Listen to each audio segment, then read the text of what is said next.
nyanyi haleluya. Ku nyanyi haleluya. Sungguh kau hebat, ajaib perkasa perbuatanmu. Saudara sendiri katakan, ku nyanyi haleluya. Ku nyanyi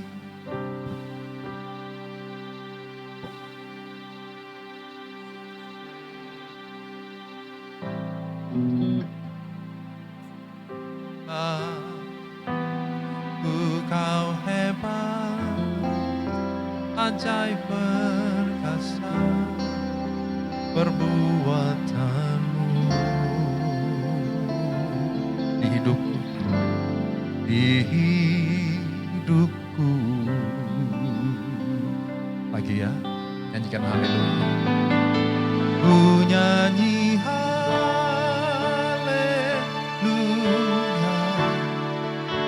Ku nyanyi haleluya. Sungguh kau hebat, ajaib perkasa perbuatanmu. Haleluya. Ku nyanyi haleluya. Ku nyanyi haleluya.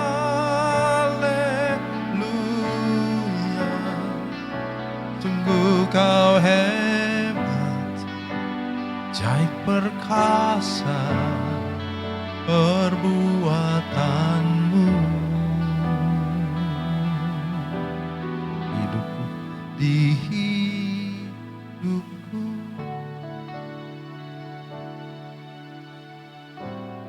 Engkau yang besar, hari ini take your throne. Ambillah tahtamu di sini. Bertahtalah Tuhan. Biar hati kami dipenuhi kebesaran-Mu. Hati kami makin kagum akan Engkau. Pimpin kami semua dalam nama Tuhan Yesus. Sama-sama katakan, amin. Yes, tepuk tangan sekali lagi buat Tuhan. Haleluya. Saya nggak akan nyanyi lagi. Haleluya. Ampuni saya, ampuni. Silakan jangan mau kamu turun. Ya, cepat. Saya tungguin. Haleluya. Ini mic saya ada gate-nya ya, ada kompres ya. Tes. Nah, itu ya, itu lift kali ya. Ya nggak apa-apa, it's okay. Saya ngikutin. Ari, mimpinmu bagus Ari. Ya, saya diberkati sekali dengan tim tadi ya. Ya nggak usah panjang-panjang, tepuk tangannya waktu kita terbatas. Tapi kita semua, saudara, saya mulai pelayanan. Saya ingat diundang pertama kali di yang ibadah sore ini ya. Karena saya bisanya karena saya harus ada di gereja lokal. Saya kan gereja lokal itu selalu pagi itu. Jadi kalau pelayanan cuma bisa sore. Sama Pastor Elisa saya bilang kalau saya bisanya sore. Oh, ada nih ibadah kita jam 3. Saya, ibadah jam 3 ya. Glory juga tuh. Jarang-jarang. Kayaknya di seluruh Indonesia ini cuma kalian yang ibadah jam 3. Anyway, ya. Waktu itu saya ingat datang pertama kali ya. Enggak segini loh. Waktu itu mulai mau setelah pandemi ya. Setelah pandemi. Wah kita mungkin ya enggak sebanyak inilah. Ya. Tadi saya datang, saya bisik William, Will, mana tuh penari-penari kita tuh? Saya masih ingat beberapa teman yang nari itu ya, nari koi apa bilangnya? Koi, iya. Gitu.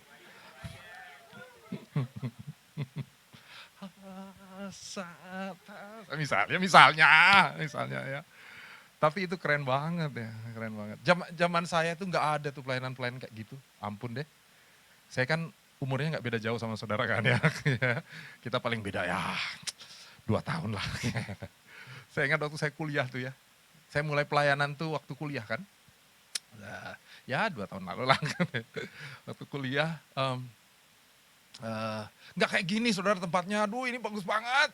Ya, kami itu gereja saya di Jakarta itu di Karsa Pemuda. Kalau Karsa Pemuda itu gedung TVRI sekarang. Sekarang udah nggak ada, udah pindah gerejanya di Senayan. Tapi itu awal mula saya melayani itu. Tapi di situ Karsa Pemuda, gedungnya gedung umum teman-teman.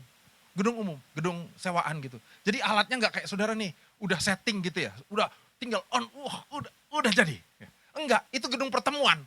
Jadi tiap Sabtu di set malam, ya. Kalau anak youth enggak. Makanya waktu itu pelayanan pertama saya adalah perlengkapan. Saya perlengkapan 2,5 tahun. Ya, kenapa? Karena itulah pelayanan yang pasti diterima. Asal sehat. Ya, dilihat badan, oh sehat, wah langsung diterima. Kenapa? Sangat dibutuhkan perlengkapan. Kami, baiklah, itu dari orang Karsa Pemuda itu. Ibadahnya lantai 4, kayak saudara ini lantai 6 gitu ya. Lantai 4, tapi gudangnya tuh di B1, di basement. Ya, itu gudang. Seluruh alat musik ini harus dibawa ke atas. Karena ibadah youth dulu rame 1.200-an anak. Ya Allah, banyak bener. Ya. Tapi jangan gitu, dulu banyak sekarang sih. Enggak. Dulu memang youth enggak ada di mana-mana.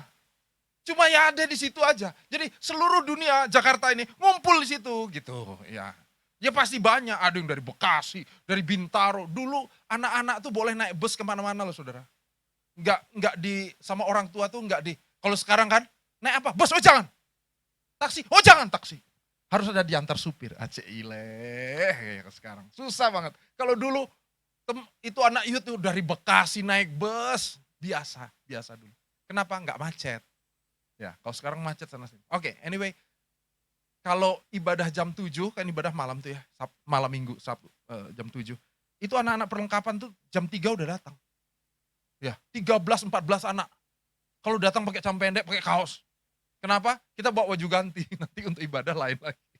Karena kita akan ngangkat alat tuh dari basement, dan ajaibnya gedung ini saking canggihnya, paling canggih di dunia. Nggak ada lift. Saking canggihnya dia lupa taruh lift. Jadi adanya tuh apa? Tangga yang lebarnya mungkin 2 depa gitu, lebar gitu. Alhasil kita harus ngangkat itu perkakas seluruh dunia ini. Kami kan nggak kuat ya ngangkat langsung ya. Akhirnya kita buat 2 tim ya. 7-8 orang ke lantai 2, nanti ada yang lantai 2 ke lantai 4 gitu ya. Sampai atas, aduh. Ibadah selesai mungkin jam 9, setengah 10, sampai di rumah tuh selalu jam 12. Kenapa? Turunin lagi masuk basement. Karena besok pagi harus dipakai untuk ibadah raya. Ampun deh. Tapi ya seru tuh. Saya berdoa gini loh, waktu saudara masuk hari ini, saudara lihat, wah kebaikan Tuhan. Amin gak amin, harus amin. Iya. Karena Tuhan baik buat saudara. Ada teman-temanmu, ada fasilitas, ada semua yang terjadi. Saya ngobrol sama Sam juga tadi. Sam, halo Sam. Namanya Sammy. Semua udah kenal Sammy. Namun Sammy atau Samuel? Samuel. Saya Samuel juga. Oh, haleluya, sama. Saya sampai lupa nama saya itu ya.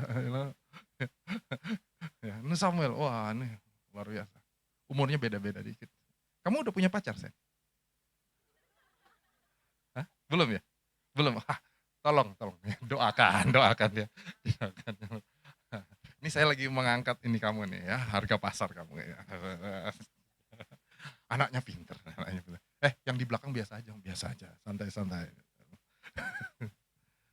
Ya. Kita itu saya ngobrol sama Sam tadi. Saya melihat bahwa apa yang Tuhan kerjakan buat saudara dan saya dahsyat. Katakan amin. Amin ya. Panjang ya aminnya. Ini yang saya mau share. Saya kasih tema hari ini, alat Tuhan. Saudara dan saya akan menjadi alat Tuhan. Amin ya. Tapi hati-hati. Kalau kita nggak berhati-hati, kenapa? Kita jadinya itu memperalat Tuhan. Harusnya kita jadi alat Tuhan, tapi somehow kita jadi memperalat Tuhan. Satu kali seorang hamba Tuhan, senior kami gitu ya. Nextnya mana?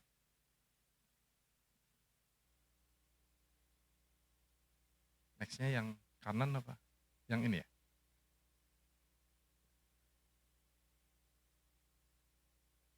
Oh, baiklah. Ya. Sampai ayam tumbuh gigi juga nggak akan bisa karena saya belum nyalain. Itu. Di gereja saya satu kali anak-anak baru beliin yang baru kan. Kak, pakai. Kalau saya di gereja dipanggil Kak. Makasih. Senyummu buat saya tertolak. Tadi ada yang bilang, "Shalom Om." Saya agak, "Om di sini." Ya. Tapi saya sudah berdamai dengan panggilan Om itu.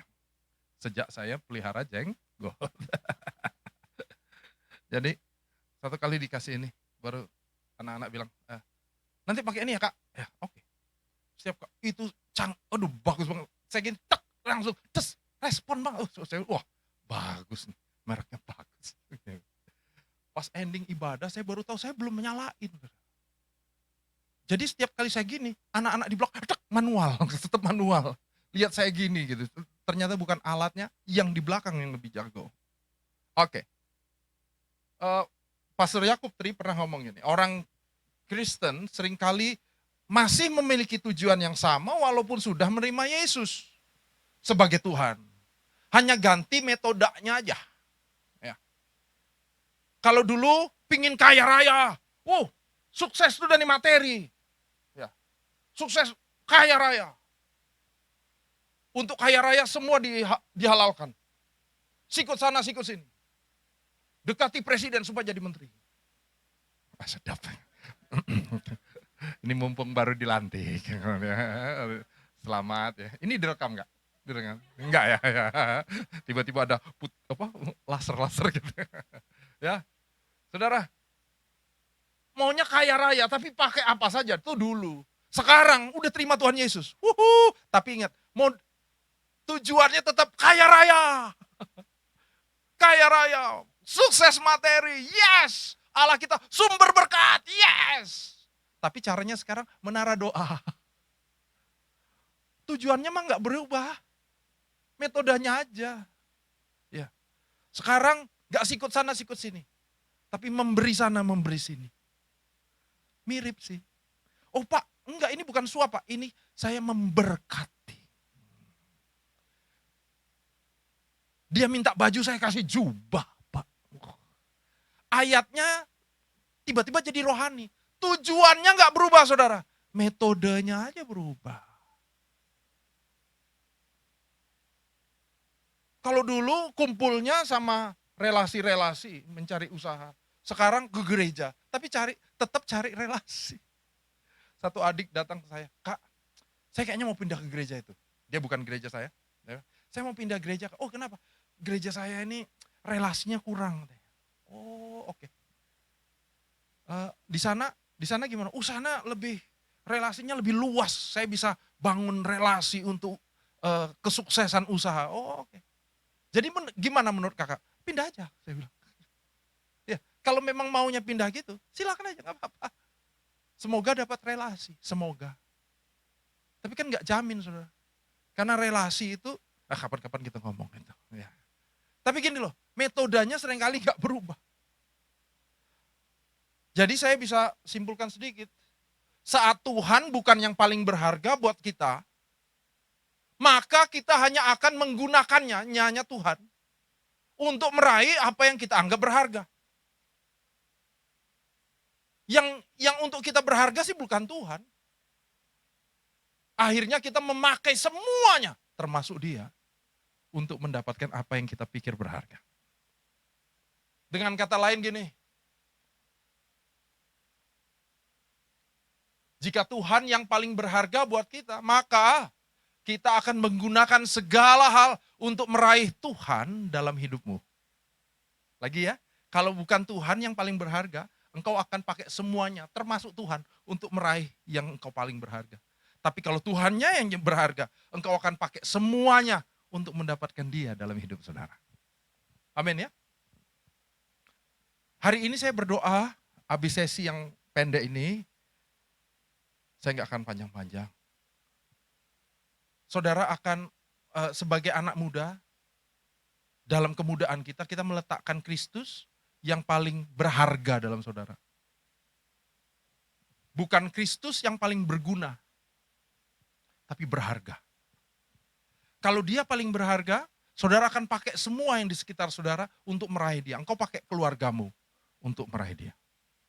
Engkau pakai kuliahmu meraih dia. Sam, pakai kuliahmu meraih Tuhan. Ini mumpung saya tahu namanya jadi saya panggil dia. Will, pakai untuk meraih Tuhan.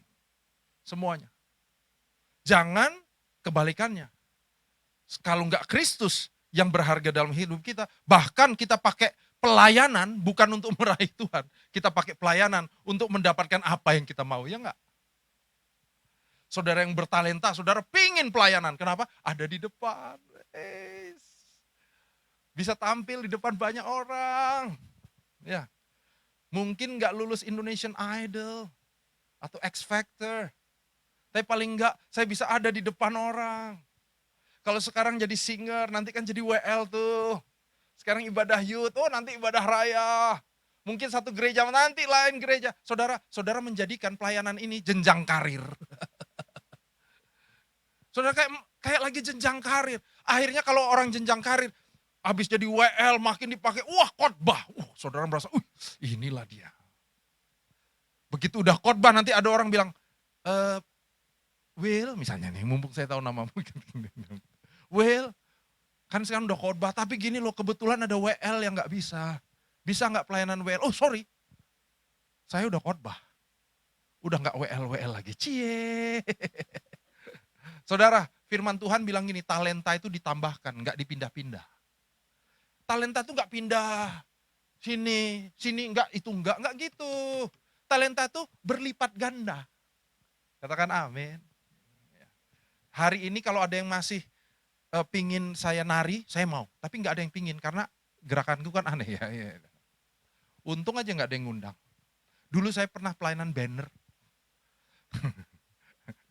Biasa aja, nggak usah iseng. Ya. Cuma gitu doang. Zaman dulu lah, zaman dulu ya nggak. Makanya nggak ada yang ngundang. Ya. Beberapa kali saya masih minta jadi WL hari-hari ini. Wah sedap. Dan saya bilang, saya mau tapi saya lupa lagu banyak. Karena udah begitu lama nggak mimpin lagi. Jadi ini bukan soal nggak mau, tapi mungkin harus ada persiapannya untuk sesuatu yang lama kita udah nggak di situ. Mari lihat ayat Alkitab ya. Ada 273 poin yang saya mau share. Haleluya. Tepuk tangan lagi dia. Saya tuh sampai jam berapa ya, Will? 2 hari? Sadis nih. Setengah 5. Saudara harusnya ibadah selesai jam berapa? Hah? Jam 5-an, kok pakai an sih? Hah? Jam 5 ibadah selesai. Oke, saya akan sampai 5 kurang 2 ya. Kan belum selesai. Setengah, ya. Buat saudara yang suka khotbah panjang, sorry saya mengecewakan saudara hari ini. Saya orang yang nggak bisa khotbah panjang, ampuni ya. Oke. Yuk kita baca firman Tuhan ini, cuma 3 ayat, jadi kita baca aja semuanya gitu ya, nggak usah ganti-gantian ya. Langsung sama-sama, demikianlah firman Tuhan, 1, 2, 3.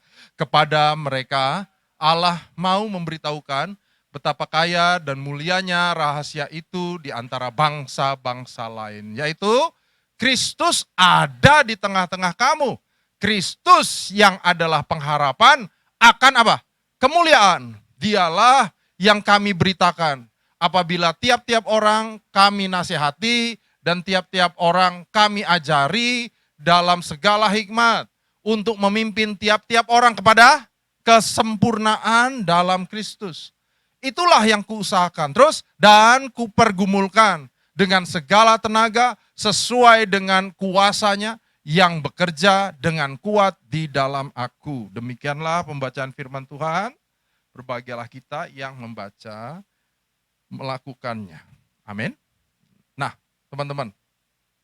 Ini menarik, ini suratnya Paulus untuk jemaat di Kolose. Oke, dia tulis ini.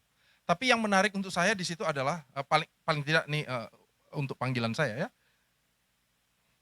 Paulus itu ayat 29 tuh. Kalau ayat 28, sorry. dia menasehati, dia memberitakan, kalau dia mengajar orang, ya, yang dia dorong adalah memimpin tiap-tiap orang ini mengenal kesempurnaannya Kristus. Lagi ya, dia nuntun orang-orang ini yang dia ajar, dia nasihati, semuanya kepada kesempurnaan Kristus.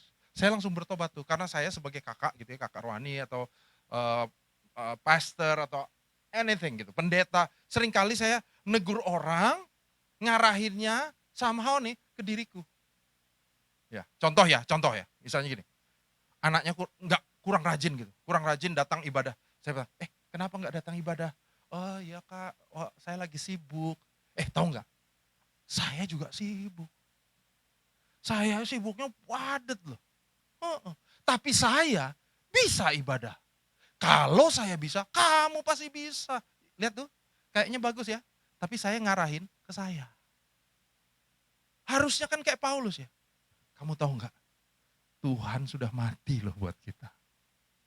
Nggak harus mati. Tapi dia memilih mati loh buat saudara, buat saya. Supaya hari ini kita punya janji itu. Kalau hati kita dipenuhi itu, masa kita nggak bela-belain untuk mengucap syukur buat Tuhan? Gitu dong saudara. Ya, satu kali ini, beliau sudah meninggal. Seorang di musik Indonesia jazz itu terkenal sekali, namanya Pak Joko WH, ya, Waluyo. Ya. Sekarang sudah meninggal. Ya. Dulu dia kepala sekolah imam musik di Proskuneo. Dia meninggal karena COVID waktu itu. Dulu zamannya Java Jazz, beliau selalu menjadi koordinator untuk Java Jazz. Tapi dia bertobat, terima Tuhan Yesus, akhirnya ngajarin orang-orang mempersiapkan untuk masuk di pelayanan gereja. Wah, luar biasa tuh ya. Satu kali saya dengar dia ngajar satu anak main gitar. Ya, satu anak duduk gitu. Saudara tahu ya, kalau kunci nada di gitar yang untuk pemula yang paling ribet tuh nomor 1 tuh F. Karena semua jari dibutuhkan. Semua harus mencet ya. Empat-empatnya harus mencet, jempolnya harus neken F tuh, full. Jadi dia duduk, dia tekan F, dia bilang gitu. Anaknya jreng, jreng, jreng, nungguin mau chord apa. Dia bilang, enggak apa-apa, F aja dulu. Jreng. Anaknya lagi jeng, jeng, jeng, jeng, jeng. Si Pak Joko bilang, setengah jam ya. Gitu. Dan dia duduk.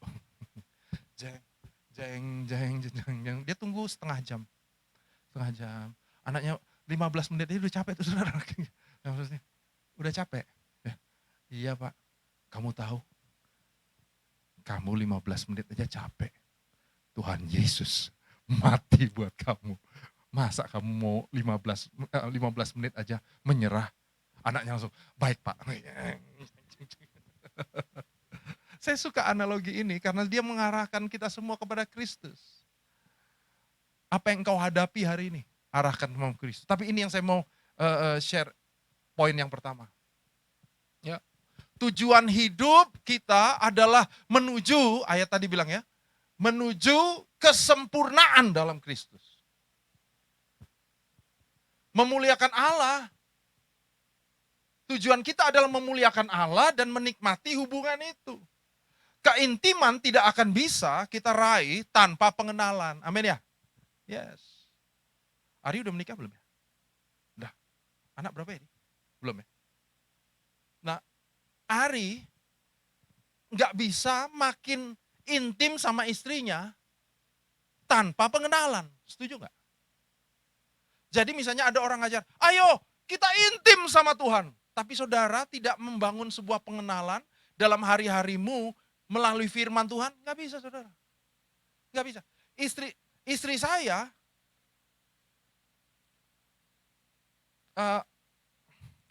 kami menikah 25 tahun yang lalu. Sampai harus ngitung dulu ya, maaf ya. 25 tahun, pacaran 5 tahun. Jadi kami ketemuan tuh, dekat tuh 30 tahun. Cihi. Saya ketemu dia di gereja, lagi pemuritan. Cile, rohani. Baiklah, bagus tadi siulannya. Saya nggak bisa kayak gitu ya. Cecet. Udah, disambungin lagi. Jadi satu kali, ya itu di Wisma Karsa Pemuda itu ya, ada tangga gitu, dia turun, saya naik. Gitu. Saya masih ingat tuh momennya, lagi naik, itu slow motion tuh. Dia turun, kena angin kan, saya naik, wow, siapa dia? Zaman saya itu nggak boleh loh, di gereja itu ketat, saudara. Ya, cowok-cowok, cewek-cewek itu nggak boleh. Jadi gitu, saya akhirnya cari kesempatan, cara untuk kenalan. Saya tanya kakak rohaninya siapa, kelompoknya di mana. Ribet. Akhirnya saya menikah. Ya, 25 tahun yang lalu. Percayalah gini, saudara. Saya waktu itu sama saya hari ini, beda. Percayalah. Percayalah. Istri saya, kalau dia melihat melihat saya dengan pengenalannya 25 tahun yang lalu, pakai pengenalan itu. Hari ini, dengar ya, pasti kecewa dia. Kecewa banget. Suaminya ini beratnya udah meningkat dengan pesat. Ya. Rambut menipis. Ya enggak? Banyak hal-hal lain yang sangat berubah dari dulu. Sangat berubah. Tapi kalau dia masih ada hari ini, menemani Q, sayang sama saya, itu pasti bukan karena pengenalannya 25 tahun yang lalu. Dia makin mengenal suaminya itu, demikian juga saya makin mengenal dia.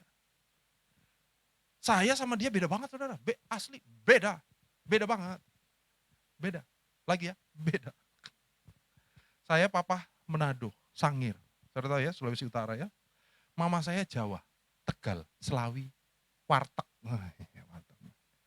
Mama papa ketemu di Surabaya, habis itu karena pekerjaan mereka ke Riau, pengeboran minyak Riau. Saya lahir di pinggir hutan di Riau. Kecil, kotanya cuma 6.000 kakak. Lagi ya, 6.000 kakak. Kecil banget tuh kota. Cuma titik di kota di peta provinsi Riau tuh cuma titik kotanya, namanya Rumbai. Kecil. Di peta Indonesia nggak ada, saking kecilnya tuh. Satu kota itu 6.000 kakak, muat di Istora Senayan, muat saudara, satu kota. Kecil kotanya. Jadi culture saya, culture Sumatera. Culture saya Minang, saya bahasa Minang. Saya nggak bisa bahasa Manado, mama saya nggak pakai bahasa Jawa di rumah. Jadi saya bahasa Minang sama teman-teman di sekolah gitu ya. Istri saya, papahnya Ambon Manise. Ambon. Almarhum papa mertua saya itu ya. Tinggi besar, keriting, hitam, mengkilat. Asli dari pohon, saudara. Itu begitu lihat saudara udah pasti Ambon, udah pasti. 100%. Ya enggak? Keras karena anaknya 3 cewek semua. Saudara tahu kalau papa yang anaknya semua wanita ya, itu protektif sekali. Jadi saya tuh kalau dulu ngedate gitu ya, itu 2 tahun nggak diajak ngobrol. Ya. Selalu gitu. Sama malam om, apa? Gitu. Mau cari fun. Tunggu di situ sebentar ya. Sedap. 2 tahun tuh kayak gitu. Ya. Saya ngantar dia pakai mobil dia karena dia yang punya mobil, saya nyupirin gitu ya. Masukin mobil di garasi gitu. Papa saya almarhum keluar. Mobil kotor nih. Baik om, saya cuci mobil dulu, saudara. Keras papa. Papahnya Ambon, mamahnya halus, Kutoarjo, Jawa. Ya, halus banget. Mama masih ada. Jadi di antara orang tua kami semua, tinggal mama mertua saya masih ada. Mama halus sekali. Istri saya lahir, jadi mereka berdua sekolah di perhotelan, NHI hari ini, dulu namanya Akademi Pariwisata Indonesia. Mereka kerja di Pelabuhan Ratu. Lahirlah istri saya di satu bedeng, rumah karyawan. Nggak lahir di rumah sakit, lahir di rumah bedeng itu, melahirkan manual. Istri mama mertua saya melahirkan 3 anak cewek manual sendiri. Ajaib tuh saudara. Iya enggak? Sendiri, bener, sendiri. Saya pun nggak bisa memikirkannya tuh. Cuma ditemenin oleh tetangganya. Ajaib ya. Saya nggak bisa menyelami masa itu. Tapi istri saya budayanya Sunda, ngomongnya Sundaan. Ketemu suami yang model begini, ya. Dia halus, saya talkative banget. Saya itu apa-apa pinginnya ngomong, kelihatan dong, kelihatan dong. Kapan-kapan saya ajak istri saya, saudara akan lihat, istri saya itu mendiam. Marah, diem. Sesuatu di hatinya kesel, diem. Makin apa, makin diem. Gitu. Waktu awal kami menikah, saya lihat kok diem. Kenapa? Kamu ada apa? Ngomong dong. Makin didorong, makin diem. Ngelihat saya makin, you know, makin diem, makin. Saya, apa ayo? Kalau ada masalah ngomongin dong, ngomongin. Dia makin diem. Wah. Dulu berantemnya soal gitu aja, saudara. Soal metode. Hari ini saya udah kenal dia. Kalau dia diam, saya juga, saya diam saja. Tidak masalah. Saya udah biasa. Ya, kalau kamu diam, oke. Nanti ada waktunya, orang Ambon tuh ya, jam 4 sore buat teh. Teh anget. Ya, itu budaya tuh. Sama goreng pisang, apa dia beli gitu ya. Jam 4 tuh jamnya jajan. Nanti apa? Yang GoFood. Gitu ya. Apa kayak gitu, pesen kecil gitu. Rumah kami di Bintaro situ, perumahan terbaik di Jakarta Selatan. Makasih. Menurut pelangnya ya, menurut pelangnya, perumahan terbaik. Jadi waktu buat teh nanti dia bilang, yang sebenarnya itu saatnya ngomong. Iya. Begitu dia udah mulai sesuatu, itu saatnya. Saya udah kenal. Saudara, pengenalan akan Tuhan seharusnya membuat kita makin tahu perbedaan, keunikan, esensi. Saudara udah tahu, ini Tuhan nih lagi ngomong nih. Ini dia nih, Tuhan lagi mimpin aku nih, gitu. Amin ya. Kalau orang hari ini tanya sama saya, Pak, Kak, gimana caranya ya bisa dengar suara Tuhan? Gampang.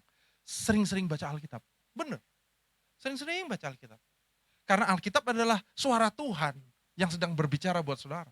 Sering-sering. Nanti waktu satu kali saudara pingin dengar suaranya, tiba-tiba di dalam hatimu keluar tuh ayatnya. Yang pernah saudara baca dulu, karena firman Tuhan katakan Roh Kudus mengingatkan apa yang saudara ingat dalam firman Tuhan. Masalahnya banyak orang, bukan saudara, ini anak-anak muda di Kutub Utara, bagian pedalaman 200 meter, pinggir jurang, perempatan jalan, sebelah es mencair, jauh dari sini. Mereka ibadah di atas sebuah restoran, tapi di sana mereka nanya, gimana cara dengar firman?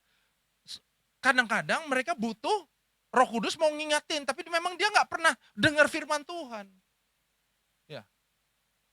Saya berdoa saudara punya hati nurani yang selalu diingatkan oleh firman Tuhan. Amin ya.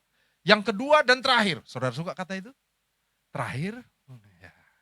Di gereja saya kalau saya bilang terakhir, yang letih, lesu, berbeban berat, dikuatkan. Tadi kita bisa melihat bahwa tujuan kita adalah kesempurnaan sama Tuhan.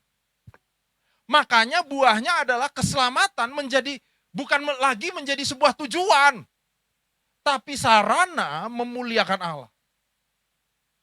Keselamatan sebagai tujuan menunjukkan sebenarnya mentalitas bahwa kita masih mengasihi diri sendiri. Apa-apa surga, apa-apa surga. Surganya versi sendiri-sendiri. Lain-lain. Ada yang pikir bahwa surga itu hanya melulu soal tempat ya. Surga itu tempat di mana orang tua jadi anak-anak lagi. Mungkinkah? Gitu. Langsung diterusin di sini.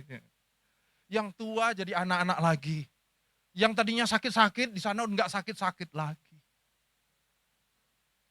Oh, nanti di sana ada 72 bidadari. Aduh. Kenapa harus 72 lagi? Karena bayangannya tempat. Satu teman saya pernah berseloroh. Karena dulu orang pikir kalau dia melayani hari ini, dia sedang mengerjakan rumahnya di surga. Makin dia melayani rajin, rumahnya makin besar. Gitu. Teman saya berseloroh, Sam, kalau saya ke surga, saya mah gak peduli rumah besar-besar. Saya kandang ayam juga ready, yang penting di surga. Kata gitu. Kasihan nih orang. Tapi saya mau bilang sama saudara, gak ada tuh kandang ayam di surga. Gak ada juga rumah-rumah gitu. Kan tubuhnya tubuh kemuliaan ya. Ya. Kalau kita bangun rumah di sana, profesi yang paling laku adalah profesi Sam. Arsitektur. Rumah dia mungkin paling modern di sana. Ya. Rumah saya besar tapi masih zaman dulu ya, orang tua. Depannya pakai tiang dua gini, kayak gedung putih gitu. Tua banget sih. Nggak industrial gitu. Ya enggak. Tapi kita nggak buat rumah kayak gitu loh saudara. Nggak buat gitu. Buat kita surga bukan hanya tempat. Buat saudara dan saya, surga itu tempat dekat dengan Kristus. Percuma saudara ke sana, tiba-tiba nggak ada Yesus. Wah, itu neraka justru. Buat kita, di mana ada Yesus, di situ surga. Makanya surga bukan hanya nanti. Hari ini surga bisa engkau dapatkan saat Kristus, Injilnya hadir dalam hatimu. Raih Injil itu jadi pusatnya, engkau akan nerima surga. Keselamatan adalah sebuah anugerah yang indah, yang kita terima dengan iman. Haleluya. Injil itu kabar baik. Amin ya? Setuju ya? Pertanyaannya berikut ini. Seberapa baik buat saudara? Seberapa baik? Ya. Saudara yang harus timbang dan memikirkannya. Saya lupa, 2 minggu lalu ya, Indonesia lawan Bahrain. Banyak yang nonton gak? Di sini banyak. Ada beberapa gereja saya tanya, nonton gak Indonesia Bahrain? Apa? Emang Indonesia tanding sama Bahrain? Saya sebel banget. Bisa gak tahu gitu loh. Indonesia lawan Bahrain, saudara. Itu tuh Indonesia gak pernah menang. Gak pernah. Disikat terus dari dulu sama Bahrain lah. Kalah kita. Fisik aja dulu kan kalah ya. Orang Arab tinggi-tinggi kan. Arab sama orang Indonesia. Tapi Indonesia sekarang lain bro. Lain. Udah lihat skuadnya Indonesia? Perlu saudara lihat dulu ya. Tinggi-tinggi. Anak-anak peranakan. Ya. Naturalisasi semua, lagi ya, semua. Tinggi-tinggi, udah kayak pemain Eropa banget tuh. Masuk ke lapangan tuh, ini orang Indonesia nih. Saya lihat kalau dari belakang namanya aja nggak ada tuh. Teguh Wiono, nggak ada. Sorry yang namanya Teguh. Tapi nama Gatot, nama Ali, Bambang, udah nggak ada di situ. Yang ada Pace, wah kiper, ya kak, tinggi orang bule gitu. Strikernya Strik, atau bahasa Belanda ya, Strik gitu. Wah, ini orang Indonesia pasti di sekolahnya susah dipanggilnya anaknya. Strik, tinggi-tinggi bule gitu. Wah keren, mainnya keren saudara. Saya kan, wah ini seru banget nih. Kita biasa, anak di kompleks kami, kompleksnya gede, jadi nonton barengan. Nonton, rame deh. Wah ini seru nih, tiba-tiba kita kebobolan. 1-0. Wah gitu, waduh udah bener ya. Indonesia memang gak pernah menang. Udah bule semua di situ juga ya. Tapi mainnya bagus loh, bagus sekali. Ini yang luar biasa. Habis kebobolan, mungkin selang 10-15 menit, si Struk bawa bola ke pojok kanan gawangnya si Bahrain. Dia nendang saudara, tas! Model-model yang kayak kita nonton di main game itu loh. Bolanya pisang. Tapi nyata ini ya. Bukan game, bukan. Dia tites di ujung. Gol! 1-1. Wih, itu hati saya. Sejak hati saya. Wah. Kompleks saya selebrasi. Wah. Selebrasi. 1-1. Dan luar biasanya nih. Kemudian Indonesia masukin lagi. 2-1. Kita wah. Itu saudara, wah kita mungkin kalau boleh bakar api unggun di situ pakai lampu-lampu besar ya. Tapi itu semua happy 2-1. Salah satu pemain dari Indonesia Bahrain, Pastor Elisa ya. Main kan ya, 2-1. Nah ini loh, saudara tahu permainan bola itu 90 menit. 2 babak 90 menit, ya kak? Saya terangin nih, siapa tahu dia nggak tahu bola. Ya kan? Main bola itu berapa lama sih kak? 90 menit, 90 menit. Itu waktu mendekati habis nih, mau 90 kita menang, wow 2-1, menang, waduh gitu. Tiba-tiba 90 kita, yes ini menang nih, mau tiup nih, tiup. Begitu 90, di TV ada tambahan, plus 6. Saya kurang ajar nih. Ya. Artinya permainan diperpanjang karena ada injury time, tambahan waktu 6 menit. Sisa-sisa waktu yang tadi jatuh kartu kuning apa itu dihitung 6 menit. Kita wah grogi lagi nih. Nggak jadi nih kan ya. Aduh, ya. Terus main. Wah, bola balik nggak bisa lah gitu. Di menit ke-6. Di menit 6 itu. Jadi 96. 96. Lewat dikit mungkin 97 gitu. Indonesia menyerang Bahrain. Kita, what? Ini kalau gol nih, wah mantap. Indonesia nyerang, gagal. Bolanya ini ke samping. Jadi untuk kiper gitu. Biasanya nih, kalau udah habis dan bolanya out kayak gitu, itu peluit wasit niup tuh. Ya. Luar biasanya wasit kita ini, dia lupa punya peluit. dia lupa bawa peluit. Jadi nggak ditiup-tiup. Kita di rumah udah tiup, wasit tiup. Gitu. Karena udah bolanya out. Udah habis, injury time juga udah habis. Udah mau masuk 97. Tiba-tiba Bahrain nyerang lagi. Berang sampai emosi. Saya turunin dulu emosi saya. Bahrain nyerang. Kita bilang, waduh habis nih. Habis. Nyerang. Gagal. Out lagi kita bilang, tiup. Itu 98 lebih hampir 99. Bayangin nih. 99. Out. Wah tiup. Saudara, enggak ditiup. Dia lupa punya peluit. Corner lah, tendangan sudut. Ditendang entah siapa orang Bahrain tuh. Al-Hadi apalah yang namanya. Abdullah. Punya kebun minyak dia kali. Ditendang, ada yang nangkep di sini, entah siapalah orangnya nih. Pokoknya orang Bahrain. Tendang, gol saudara. Begitu gol, itu wasit dia punya peluit. Ya ampun nih peluit ya. Ya ampun, yang bunyinya seperti apa sih? Aku tiup ya. Wasit. Ditiup dia. Begitu gol, saya, what? 2-2.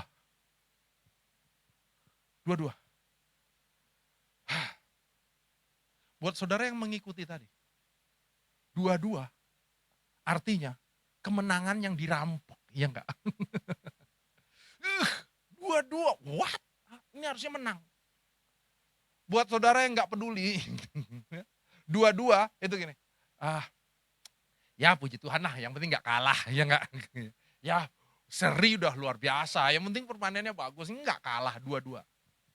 Buat orang Bahrain 2-2. 2-2 juga nih. Tapi buat orang Bahrain mujizat. Dia hampir kalah loh.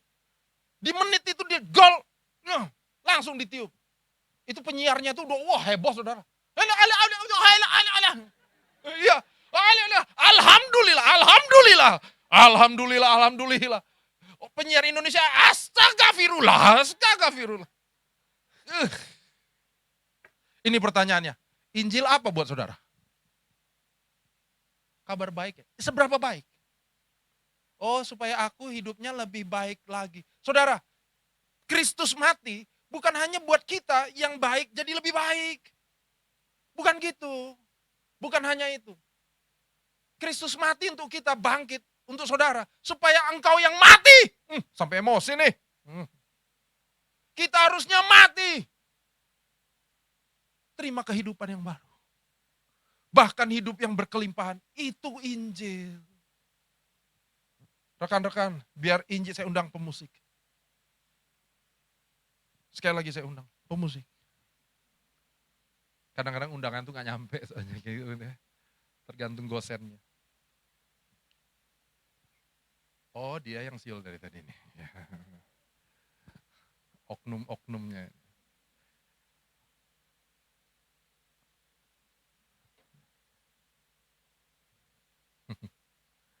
Ini. Mari terus mengarahkan hidup kita berpusat pada Injil Kristus. Amin. Injil harus makin mempesona buat saudara. Makin saudara mengenal dia, saudara tahu sejarahnya, saudara mengikuti semuanya, saudara kan makin mengenal. Engkau akan kagum. Saudara nggak tahu tim Indonesia dong? Coba cari tahu. Ini dari negara mana? Ini makin saudara tahu, saudara, wah, ya, makin tahu. Saudara, kalau mau punya hati untuk ministry ini, coba makin tahu tentang ministry ini. Kapan sulitnya? Teman-temanmu itu dia datangnya kapan ya? Si dia ini kapan ya? Kenapa ya dia datang? Kapan dia mulai beribadah bareng-bareng tuh kapan ya? Dia kuliahnya gimana sih? Oh dia, coba cari kenal. Makin engkau mengenali, engkau mulai punya kekaguman tentang rencana Tuhan yang ada di tengah kita. Karena Kristus ada di sini. Saya tutup dengan ini. Mainkan sesuatu bro. Sampai kaget ya. Mungkinkah? Jangan. Itu F ya? Ini apa? F. C. Sok-sok perfect pitch. Padahal salah.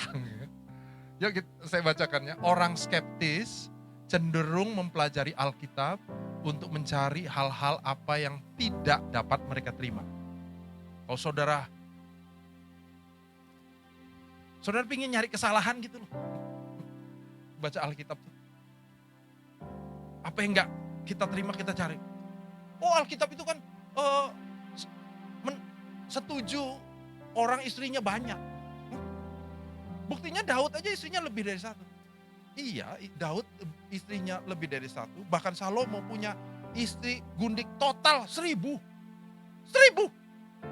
Tapi bukan berarti Tuhan setuju dengan itu. Justru karena hal-hal itulah maka mereka jatuh dalam dosa. Saudara lihat nanti di Alkitab. Itu memang itu yang terjadi. Alkitab nggak pernah nutupin hal kayak gitu. Tapi yang dimaksud Alkitab bukan itu. Akan tetapi orang Kristen seharusnya membalikkan hal itu. Waktu kita baca Alkitab, izinkan Alkitab mempelajari kita. Dan mencari hal-hal yang tidak dapat diterima oleh Tuhan dalam hidup kita. Sehingga itu membawa diri kita kepada pertobatan. Amin. Saya cukup iri rohani sama teman-teman yang masih muda. Saya bertobat mungkin umur 19. Terima Tuhan Yesus sebagai juru selamat pribadi.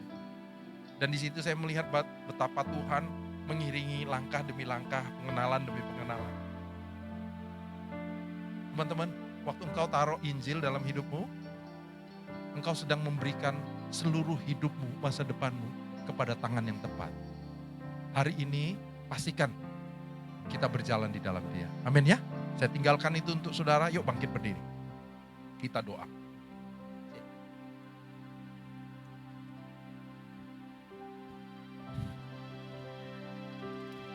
Sungguh besar pengorbananmu bagiku, terlalu dalam untuk dimengerti. Sungguh besar,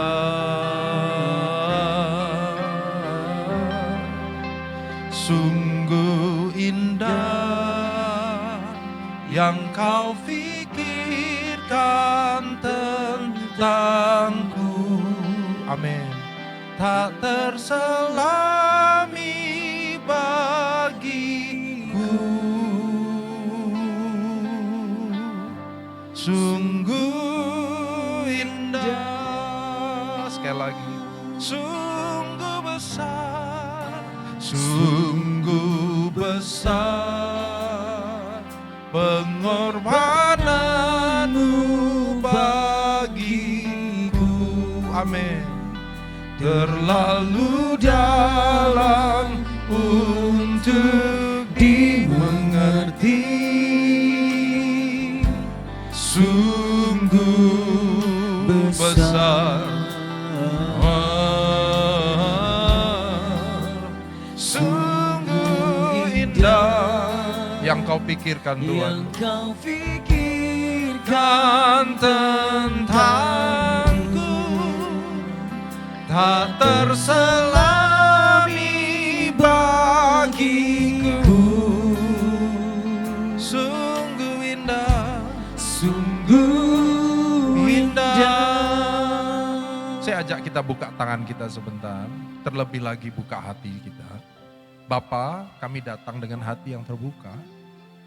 Dalam kemudaan kami mau katakan, kami sering salah Tuhan. Di hati kami seringkali bukan Engkau yang utama. Mungkin kekhawatiran kami tentang masa depan.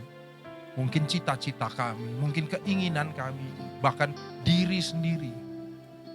Diri kami sendiri menjadi lebih besar dibanding Engkau ada di hati kami. Tapi hari ini biar firman-Mu itu terus bekerja Tuhan.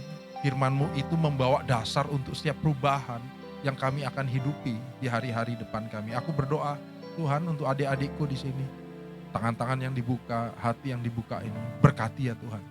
Mulai hari ini mereka akan melangkah dalam sebuah pengenalan demi pengenalan. Hari lepas hari berjalan di dalam Injil Tuhan. Aku berdoa Tuhan, pribadi-Mu Engkau nyatakan. Sehingga kami makin serupa, segambar dengan Engkau. Karakter Kristus menjadi berbuah sangat lebat dalam kehidupan kami. Berkati kami yang kerja, berkati kami yang masih kuliah, berkati kami yang masih studi. Bapa, kami perlu Engkau setiap hari. Kami butuh Engkau memimpin kami. Berkati Tuhan. Jadikan apa yang kami kerjakan sesuai dengan rencana Tuhan. Berkati hati yang dibuka ini. Aku memberkatinya hanya di dalam nama Tuhan Yesus. Kami terima berkat-Mu. Terima kasih Tuhan. Hanya di dalam nama Tuhan Yesus. Sama-sama katakan amin. Tepuk tangan buat Tuhan. Saya kembalikan.